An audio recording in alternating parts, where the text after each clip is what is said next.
우리 창세기 오늘 17장 내용을 우리 한번 나눠보도록 하겠습니다. 우리 17장 1절로 8절 말씀 오늘 좀 시간이 없으니까 제가 그냥 읽어드릴게요. 잘 들어보세요. 아브라함이 99세 때에 야훼께서 아브라함에게 나타나서 그에게 이르시되 나는 전능한 하나님이라. 너는 내 앞에서 행하여 완전하라. 내가 내 언약을 나와 너 사이에 두어 너를 크게 번성하게 하리라 하시니 아브라함이 엎드렸더니 하나님이 또 그에게 말씀하여 이르시되 보라 내 언약이 너와 함께 있으니 너는 여러 민족의 아버지가 될지라. 이제 후로는 내 이름을 아브라함이라 하지 아니하고 아브라함이라 하리니 이는 내가 너를 여러 민족의 아버지가 되게 함이니라. 내가 너로 심히 번성하게 하리니 내가 내게서 민족들이 나게 하며 왕들이 내게로부터 나오리라. 내가 내 언약을 나와 너 및 내 대대 후손 사이에 세워서 영원한 언약을 삼고 너와 내 후손의 하나님이 되리라. 내가 너와 내 후손에게 내가 거류하는 이 땅 곧 가나안 온 땅을 주어 영원한 기업이 되게 하고 나는 그들의 하나님이 되리라. 아멘. 자, 오늘 말씀을 우리 강의를 나눠보기 전에 우리 한번 배경을 잠깐 살펴보도록 하겠습니다. 자, 오디오 좀 꺼주세요. 지금 이제 강의 시작했으니까. 자, 이제 저번 주 16장 내용을 보면 이런 내용이 있어요. 그러니까 아브라함은 사레의 말을, 자기 아내 사레의 말을 따라서 이제 여종 하갈을 통해 아들을 얻게 됩니다. 근데 그 아들의 이름이 뭐죠? 이스마엘이라는 아들을 얻게 되죠. 그런데 이것은 하나님이 원하시는 방법이 아니었어요. 사람의 생각으로는 여종을 통해서라도 내가 아이를 얻으면 더 행복해질 줄 알고 또 하나님이 약속해준 그 약속이 성취되는 줄 알았지만 그 생각과는 달리 여종 하갈이 아이를 갖게 되자 오히려 그 집안에 분란이 일어서게 됩니다. 결과적으로는 그 분란이 그때의 가정에 무려 한 4,000년 전에 있었던 그 가정의 분란이 결과적으로 지금까지도 그 분란이 이어져서 이삭의 후손 이스라엘과 또 이스마엘의 후손 중동과의 전쟁이 끊임없이 벌어지게 되는 엄청난 저주의 결과를 초래하게 된다라는 거예요. 그러니까 우리가 이 말씀을 통해서 우리가 깨달아야 될 것은 우리 사람의 마음으로 사람의 생각으로 우리들의 인생을 살아가는 것이 아니라 하나님께서 지시하시는 대로 하나님의 생각의 중심으로 살아가야 됨을 우리가 깨달을 수 있게 된다라는 거예요. 자, 어쨌든 간에 우리 16장까지의 내용은 아브라함은 여종의 몸에서 아들 이스마엘을 얻게 되었고 그때 아브라함의 나이가 몇 살이었냐? 86세였다라는 거예요. 자, 여기까지가 16장까지의 내용입니다. 자, 그리고 오늘 그 다음에 등장하는 구절이 오늘의 본문 17장 1절의 말씀이에요. 아브라함이 99세 때에 야훼께서 아브라함에게 나타나서 그에게 이르시되라고 이렇게 말씀하고 있습니다. 자, 몇 세라고 얘기하고 있죠? 17장에서는 99세라고 얘기하고 있습니다. 자, 16장에서는 86세. 그러면 17장에서는 99세. 그럼 16장과 17장 사이에 몇 년이 흐른 거예요? 몇 년이 흘렀어요? 제가 써놨죠? 무려 13년이라는 시간이 흘렀다라는 거예요.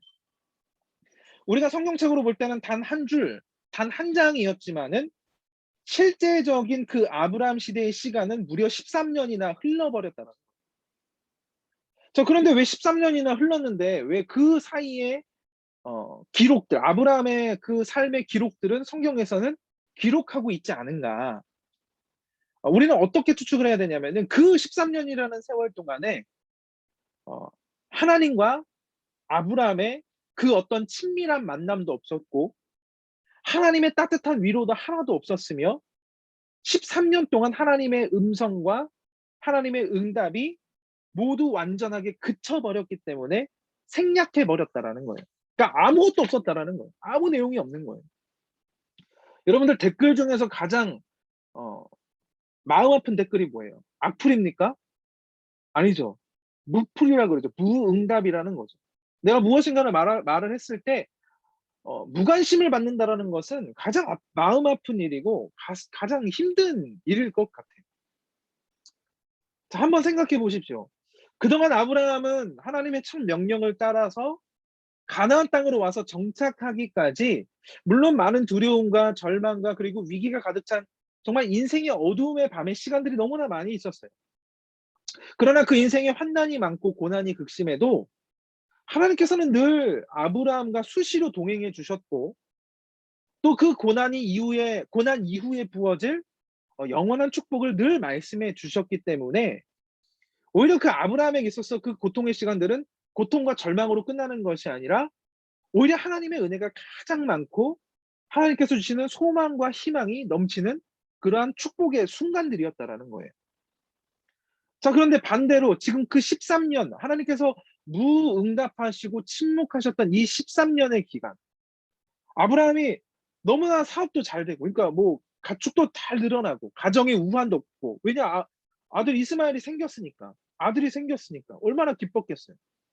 또 오히려 주변 사람들로부터 인정받는 풍성하고 너무나도 좋은 삶인데, 행복한 삶인 것 같은데, 정작 그 마음과 영혼과 심령은 어땠습니까? 그 어느 때보다도 하나님과 멀리 떨어져 있었다라는 거예요. 하나님께 기도를 해도 하나님께서 무응답해 주셔서 정말 그 벽이 느껴지게 되고, 내가 말씀을 아무리 읽고 상고하려고 해도 늘 무감각하게 되고, 내가 하나님을 생각을 해도 하나님께 부르짖어도 그것이 정말 침묵으로 다가오게 된다라면 그 인생이야말로 정말 그 별빛조차 사라진 가장 어두운 절망의 바다 위일 것이라는 거예요. 아브라함이 그 인생이었다는 거예요. 그 13년의 인생. 정말 순간순간 살아서 한 걸음 한 걸음 이끄시던 그 사랑의 하나님이 무려 13년 동안이나 아브라함을 홀로 내버려 두셨다라는 거예요. 아마도 이 아브라함은 이 그 13년 동안 정말 별빛조차 사라진 밤바다를 홀로 표류하는 것과 같은 정말 막막함과 괴로움 속에서 그 시간들을 보냈을 것입니다. 자, 한번 여러분들에게 한번 물어보고 싶어요. 여러분들은 이 말씀을 마주하고 있는데 지금 여러분들은 어떤 상황입니까? 정말 내 일상은 정말 평안하고 잘 먹고 잘 살아가고 있는데, 돈도 잘 벌고, 어? 내가 제일 잘 나가. 어. 내 인생 가운데 정말 잘 나가는 것 같은데, 혹시 나의 영혼은 하나님의 음성조차 들을 수 없는 정말 그 깊은 바다 한가운데 있지는 않습니까? 아니면 반대로, 비록 나의 심령과 몸과 마음은 너무나 가난해요. 너무나 힘들어요. 절망과 고난이, 언제쯤 이 고난이 끝날까? 정말, 그런데 그 인생의 절망과 고난의 시간을 오히려 하나님과 함께 한 걸음 한 걸음 잘 이겨나가고 계십니까? 자, 여러분들의 믿음의 관점으로 볼 때에 과연 어느 인생이 행복하고 기쁜 인생일까요? 자, 오늘도 이 아브라함의 말씀을 통해서 인생의 깊은 절망의 바다 한가운데서 정말 그 살아계신 하나님을 만남으로 기쁨의 구원을 경험할 수 있게 되는 우리 사랑하는 영청들 모두가 되기를 주님의 이름으로 한번 축원해 봅니다. 자, 이제 하나님께서는 아브라함을 이제 아브라함이라고 이제 부르시게 됩니다. 자, 아브라함이 이전에 어땠어요? 사라의 말을 듣고 여종 하갈에게서 이스마엘을 낳은 것은 현전 불신앙이었어요. 뭐 말도 할 것 없이 그냥 불신앙이었습니다. 오죽했으면 하나님이 13년 동안이나 침묵하시고 아브라함을 내버려 두셨겠습니까? 근데 여기서 중요한 게 있어요. 하나님은 아브라함을 완전히 버리지는 않으셨다라는 거예요. 우리 인생도 마찬가지예요. 지금 비록 고난과 절망과 눈앞에 보이지 않고 손에 잡히는 것 없고 눈에 보이는 것 없지만 귀에 들리는 것 없지만 하나님은 우리를 완전히 버리지 않으셨다라는 거예요. 왜 아브라함을 하나님께서 내버리지 않으셨는가? 오늘 17장 말씀을 보게 되면 하나님께서 아브라함에게 다시 찾아오는 것을, 그 장면을 마주하게 됩니다. 자, 아브라함과의 언약을 새롭게 갱신하시는 하나님이 나타나시죠. 2절로 4절 말씀을 보게 되면 제가 읽겠습니다. 내가 내 언약을 나와 너 사이에 두어 너를 크게 번성하게 하리라 하시니 아브라함이 엎드렸더니 하나님이 또 그에게 말씀하여 이르시되 보라, 내 언약이 너와 함께 있으니 너는 여러 민족의 아버지가 될지라 라고 이렇게 말씀하십니다. 자, 오늘 이 말씀을 보게 되면 하나님께서 무려 13년 만에 다시 찾은 아브라함에게 이전 것은 말씀도 하지 않으셨어요. 불순종했던 거, 하나님의 약속을 어겼던 거, 책망하거나 꾸짖으시거나 막 이렇게 잔소리처럼 말씀하지 않으셨어요. 그냥 직접 찾아와 주셔서 이전에 직접 맺으셨던 그 축복의 언약을 다시 한번 새롭게 갱신하시는 장면이 나타나게 됩니다. 자, 이것은 어떤 의미가 있느냐? 이미 이전에 수립된 그 언약을 구체화하는 거예요. 구체화. 그래서 이 말씀은 언약 당사자인 아브라함의 신앙을 새롭게 하는 것에 목적이 있었다라는 거예요. 어떤 목적이나 아브라함의 신앙을 새롭게 하는 것에 목적을 가지고 계셨다. 하나님께서는 거듭거듭 약속을 갱신하면서 아브라함을 믿음의 확신 가운데 하나님이 주신 약속에 어울리는 삶으로 만들어가고 계신다라는 거. 우리의 삶도 마찬가지입니다. 하나님이 계속해서 여러분들을 향해 이전에 약속하셨던 거 그냥 끝내지 않으세요. 계속 여러분들에게 말씀하시고 또 확인시켜 주시고 갱신시켜 주시는데 왜 그러느냐? 우리들의 모든 믿음의 삶이 매일매일 다시 한번 새롭게 하나님이 주신 그 축복의 약속에 어울리는 삶으로 만들어가고 계신다라는 거예요. 그래서 토기장이라고 말씀하시죠. 우리 진흙 같은 인생을 토기장으로 하나하나 아름답게 빚어나가고 계신다라는 거예요. 그래서 아브라함 스스로 그 약속에 대해서 어떤 그 내적인 확신을 가질 수 있도록 그 증거를 주시는데 그 증거가 무엇이냐? 이름을 바꿔주시는 거예요. 아브라함을 아브라함이라고 개명해 주신다라는 거죠. 여러분들 아브람 이전에 아브람이란 그 이름의 뜻을 혹시 알고 계시나요? 그 아브람의 뜻은 무엇이냐면은 높임을 받는 아버지, 뭐 그냥 존경을 받는 아버지 정도. 그냥 개인적인 거죠. 개인적인. 그런데 아브라함이라는 이름으로 개명을 하시는데 이 아브라함의 이름의 뜻은 무엇이냐? 많은 무리의 아버지라는 뜻을 가지고 있어요. 그 열국의 아버지, 열방의 아버지라고 이제 부르고 있죠. 그러니까 그 의미가 무엇이냐면은 너는 앞으로 너 믿음의 개인적인 믿음을 개인적인 믿음으로만 살아가는 것이 아니라 너는 이제 앞으로 믿음의 사람들의 조상으로 삼으시겠다라는 영원한 하나님 나라의 믿음의 선조로 아브라함을 더 넓은 의미로 세워 주신다라는 거예요.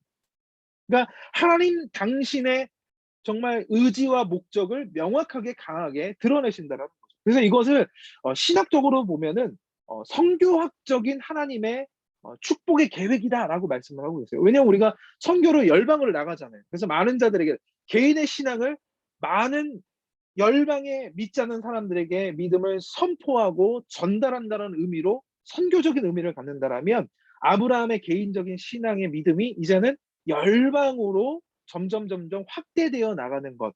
즉, 그 하나님의 구원의 계획을 그 아브라함을 통해서 이제 시작하신다라는 것을 의미하고 있다라는 거예요. 자, 그런데 우리가 이것을 볼 때 어때요? 아브라함이 딱 나타나서 그냥 무조건 축복해 주시잖아요. 얼마나 큰 사명과 축복을 부어 주십니까? 근데 한번 여러분들 생각해 보세요. 아브라함의 지난 일들 한번 생각해 보세요. 물론 순종도 했지만 근데 이 아브라함이 늘 중요한 순간에 하나님을 망각하고 불순종하고 늘 사람의 자기의 꾀를 따라서 마음대로 결정하는 정말 무식한 믿음의 생활인데 불순종의 생활인데 인생인데 아니 대체 아브라함은 무슨 공로로 이런 놀라운 축복을 받는 것인지 아무리 생각하기 해도 의아하기만 할 뿐이에요. 정말. 말도 안 되는 거잖아요.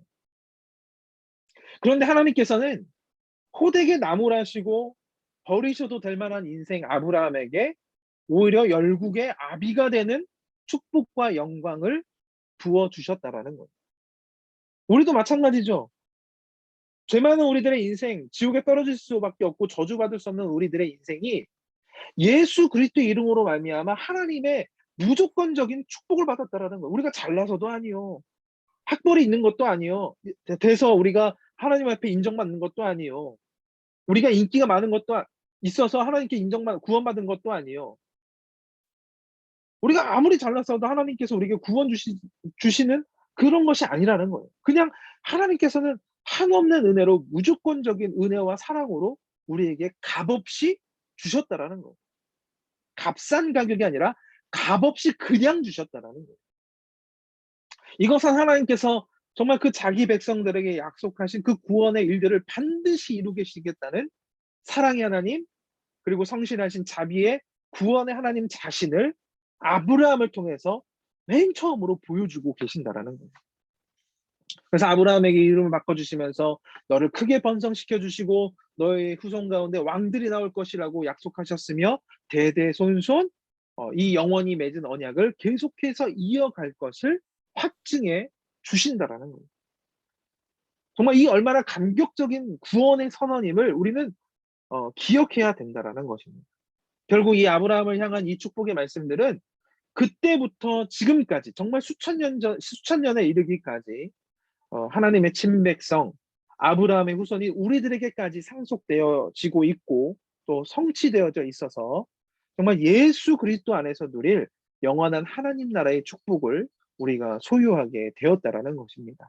그래서 하나님의 아무 공로도 없는 아브라함을 선택하셔서 열국의 언약의 아비로 세우시고 축복하시는 이 장면을 통해서 우리는 우리를 향한 신실하시고 성실하신 그리고 사랑과 자비의 구원의 하나님을 우리는 깨닫고 반드시 만나야 된다라는 거예요. 그래서 오히려 가장 곤고한 때에 우리를 찾아오시고 만나주시고 정말 감당할 수 없는 은혜, 구원의 은혜를 베풀어 주시는 그 소망의 하나님을 여러분들 반드시 기억하시고 만나시기를 바랍니다. 그래서 지금 이 삶의 영적인 어둠에 있는 우리들의 인생이 정말 다시 한번 새롭게 하나님의 축복의 계획으로 갱신되게 되기를 주님의 이름으로 간절히 축복합니다. 자, 마지막 두 번째로 본문 말씀을 통해서 우리가 깨달아야 할 믿음의 관점은 하나님의 침묵은 또 다른 부르심이라는 거예요. 이스마엘이 태어난 후에 13년 동안의 시간에 대해서 성경은 분명하게 침묵하고 있다라고 제가 우리 초반에 말씀을 드렸잖아요. 성경은 말씀하고 있지 않습니다. 나타나고 있지 않습니다. 근데 성경이 침묵하고 기록하지 않았다라는 것은 하나님께서 아브라함에게 말씀하지 않으셨다라는 거예요. 하나님과의 교통이 끊어진 그 13년. 자, 그런데 우리가 아까도 그 초반에 우리가 잠깐 방금 전에도 말씀드렸지만 너무나도 절망의 어둠의 밤바닥 가운데 있지 않았는가라고 말씀드리지 않았습니까? 자, 그런데 우리가 여기서 놀라운 반전의 결과를 우리는 보게 될 수 있다라는 거예요. 그것이 무엇이냐? 13년의 그 어둠의 절망의 시간이 지난 후에 오히려 아브라함의 신앙이 더욱더 견고해졌다라는 거예요. 비록 우리가 오늘 본문의 창세기 말씀에는 나타나져 있지는 않지만 그 이후에 로마서, 신약의 로마서에서는 100세의 아브라함을 이렇게 묘사하고 있습니다. 여러분은 지금 참고하시는 그 말씀을 보게 되면 로마서 4장 19절로 20절 말씀에 그가 100세나 되어 자기 몸이 죽은 것 같고 사라의 태가 죽은 것 같음을 알고도 믿음이 약하여지지 아니하고 믿음이 없어 하나님의 약속을 의심하지 않고 믿음으로 견고하여져서 하나님께 영광을 올려드렸다라고 말씀하고 있어요. 16장 아까 전에 창세기 16장에 85세 때는 하나님을 신뢰하지 못하고 오히려 조금이라도 젊었던 그때에 정말 여종의 첩을 얻었던 그 사람, 믿음이 없었던 아브라함이 오히려 몸이 노쇠해지고 아내 사라의 태가 죽은 것 같음을 알았던 그 100세 때에는 믿음이 더 강해졌다라는 거예요. 그래서 우리는 여기서 하나님이 13년 동안 아브라함을 내버리신 그 이유를 우리는 발견해야 된다는 거. 어떤 이유를 발견해야 되느냐? 즉 영적 침체기, 우리들의 인생의 어둠의 영적 침체기는 과거의 불신앙과 불순종을 반성하게 하시는 하나님의 무언의 부르심이기도 한다라는 거예요. 좀 어려운 말인 것 같아요. 약간 뭔가 아이러니한 그러한 표현? 하나님의 무언의 부르심이다. 무언이란 건 말이 없는데 어떻게 불러요? 그죠? 근데 하나님의 무언의 부르심이라고 표현할 수 있다라는 거예요. 그래서 하나님의 침묵은 당신을 따르는 믿음의 백성들을 더욱더 강하게 훈련시키는 탁월한 부르심의 방법이다라고 우리가 깨달을 수가 있다라는 거예요. 그래서 위대한 신학의 믿음을 소유한 사람들을 보게 되면 이 침묵의 시기를 반드시 거쳐지게 됩니다. 아브라함도, 이삭도, 야곱도, 요셉도, 모세도, 그리고 바울도, 수많은 믿음의 선배들, 선조들이 이런 침묵 속에서 하나님으로부터 오는 그 무언의 부르심을 듣게 되고 결국에 하나님의 사명을 감당하게 되는 위대한 믿음의 선구자가 될 수 있었다는 거예요. 이처럼 영혼의 우리들의 침체기는 하나님의 무언의 부르심임을 우리는 깨달아야 될 것이며, 오히려 우리가 평안하고 형통할 때는 듣지 못했던 주님의 결정적인 구원의 음성을 들을 수가 있다라는 거예요. 그때 우리 연약한 인간들은 어떻습니까? 그 어느 때보다도 강하게 하나님을 의존할 수밖에 없게 되고, 더 사랑할 수밖에 없게 되고, 더 가까이 나아가려고 발버둥치게 되는 거예요. 그래서 우리가 아프면 어때요? 하나님 이것만 낫게 해주시면 제가 정말 하나님을 위해서 열심히 살겠습니다. 불안을 겪게 되면 어때요? 하나님 내가 정말 이 시기만 잘 버티면 내가 11절 하나님 앞에 아낌없이 드리겠습니다. 그런 정말 믿음의 고백이 절로 나올 수밖에 없다라는 거예요. 물론 이 모든 것들은 전제가 있어요. 어떤 전제느냐? 신앙이 우리를 계속해서 지도하고 있다는 그 전제가 반드시 있어야 된다라는 거예요. 그렇기 때문에 우리는 늘 끊임없이 하나님의 응답도 없고 절망과 슬픔이 가득할지라도, 또는 반대로 평안하고 기쁨과 감사가 넘쳐 흐를지라도 변함없이 그 모습 그대로 날마다 하나님의 말씀을 상고하며 찬양하며 예배하기를 멈추지 말아야 된다라는 거예요. 우리가 고난과 절망이 있을 때에 더욱더 겸비해져야 될 것이며, 우리가 건강하고 잘 될 때에 우리는 교만하지 말아야 된다라는 거예요. 엎드려 하나님만을 바라볼 수 있는 끊임없는 정말 성실한 믿음의 눈을, 그 시각을 우리는 늘 가지고, 그 시선을 늘 가지고 있어야 된다라는 거예요. 그런 의미로 우리 영청대, 우리 회장단이 계속 묵상, 통독 계속해서 우리 광고하고 있잖아요. 새내기들에게 광고하고 셀에게도 묵상책 신청해 주세요. 왜 그렇습니까? 이 절망의 시기를 정말 잘 버텨내기 위한 그 하나님의 믿음의 전제를 우리가 잘 훈련시키기 위한 하나님의 과정이라는 거예요. 여러분들 반드시 잘 따라 주시기를 바랍니다. 아직 5월 중순입니다. 여러분들 묵상책 빨리 구입하시고 묵상에 함께 동참하시기를 간절히 부탁을 드립니다. 자, 여하튼 지금 우리 모두는 하나님의 음성조차 듣기 힘든 정말 그 절망의 코로나 시대를 정말 지나가고 있습니다. 예배하기 어렵고, 홀로 신앙을 지켜나가기가 너무나 어렵고, 또 홀로 있어야만 하고, 또 어떻게 그 믿음의 생활을 해야 될지 정말 막막하고 두렵고 무기력해지는 정말 절망의 어두운 바다. 정말 아브라함에게 13년 동안이나 침묵하셨던 그 절망의 어두운 바다 가운데 우리는 있는 것만 같습니다. 그러나 오히려 이럴 때에 우리는 아브라함과 같이 하나님을 더욱더 의지하고 갈망하며 부르짖어 발버둥치며 하나님을 찾아야 된다라는 거예요. 아브라함이 이러한 어둠의 침체 속에서 하나님의 부르심을 경험할 수 있었던 것은 그 아브라함에게 이미 하나님의 말씀을 받아들일 만한 준비가 되어져 있었기 때문이라는 거예요. 우리가 하나님을 만날 처소는 다른 곳이 아니에요. 뭐 건물, 교회 건물 아니에요. 바로 하나님을 앙망하는 가난한 마음이 있어야 된다라는 거예요. 제가 이전 시간에도 말씀드렸잖아요. 기억하고 계세요? 하나님은 준비된 사람의 마음에만 찾아오시는데 그 마음이 바로 가난한 마음이다. 마태복음 5장 3절 말씀에 심령은 가난한 자는 복이 있나니 천국이 그들의 것이며 하나님의 땅이 그들의 것이며, 아브라함은 13년 동안 침묵의 고통을 경험하면서 충분히 겸비하고 겸손하고 낮아지면서 주님의 말씀 앞에 자신을 반성하고 복종시킬 준비가 되어 있었다라는 거예요. 여러분들 마지막으로 오늘 이 말씀을 마치면서 나를 한번 뒤돌아봤으면 좋겠습니다. 다른 사람 말고, 내 옆에 사람 말고 하나님 앞에 있는 나는 어떤지 한번 뒤돌아봤으면 좋겠어요. 혹시 영적 침체기에 오히려 마음이 더 강팍해지고 있지는 않은지, 불평불만이 가득해지고 인간의 꾀를 따라 내가 살아가고 있지는 않은지, 내가 하나님의 믿음의 길을 피하고 있지는 않은지, 넓은 길을 찾아가고 있지는 않은지, 하나님의 내게 지명하신 축복의 땅을 언제든지 떠나려고 준비하고 있지는 않은지 우리 한번 뒤돌아봐야 된다라는 거예요. 그러나 그 전에 여러분들 오늘 말씀을 통해서 그 이전에 이것들 먼저 깨달았으면 좋겠습니다. 하나님의 음성이 들리지 않는 것 같은 이 영혼의 침체기는 어떻게 보면 하나님이 우리를 간절히 부르시는 증거이기도 하다. 무언의 부르심이다. 오히려 이런 시험 가운데서 하나님을 앙망하며 의지하며 나의 부족함을 그리고 나의 연약함을 인정하며 하나님의 은혜를 구했으면 좋겠습니다. 바로 이것이 우리 인생의 그 고난과 절망 그리고 영혼의 침체기의 어두움에서 빨리 벗어날 수 있는 믿음의 지름길이라는 거예요. 그래서 우리들의 위기는 하나님의 축복의 시작이라. 오늘 이 아브라함의 회복의 17장 우리 축복의 말씀의 갱신의 이 말씀을 통해서 여러분들의 인생도 하나님의 새로운 축복의 계획으로 다시 한번 변화되고 갱신되고 또 새롭게 채워지게 되시기를 주님의 이름으로 간절히 소망합니다.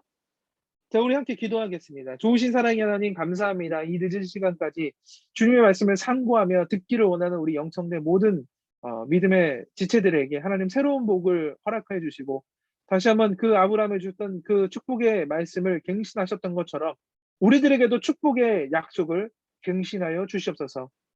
이 절망의 어둠의 바다를 지나고 있는 이때에 하나님의 무언의 부르심을 우리가 깨닫게 하여 주시고 하나님의 부르심이 없다고 우리가 착각하지 않게 하여 주시고 오직 주님을 향하여 열심히 달려나가고 변치 않는 믿음의 모습을 가질 수 있는 우리 모두가 되어지게 하여 주시옵소서. 그래서 이 아브라함의 열국의 아버지라고 칭해진 것처럼 우리들의 모든 믿음의 축복이 나의 개인으로부터 하나님의 열방에 이르기까지 점점점 확대되어지고 넓어질 수 있는 우리들의 은혜의 시간이 될 수 있도록 주께서 도와주시옵소서. 함께하고 있는 모든 우리 믿음의 지체들 평안한 밤이 되어지게 하여 주시고 혹시나 집으로 귀가하고 있는 모든 청년들이 있다면 안전하게 도착되어지게 하여 주시고 지금 이 시간에 동참하지 않았던 모든 청년들 녹화된 이 방송을 통해서 같이 하나님의 축복의 시간에 동참할 수 있도록 그 마음을 더하여 주시옵소서. 이 모든 것 주님께 감사드리며 예수님의 이름으로 기도드립니다. 아멘.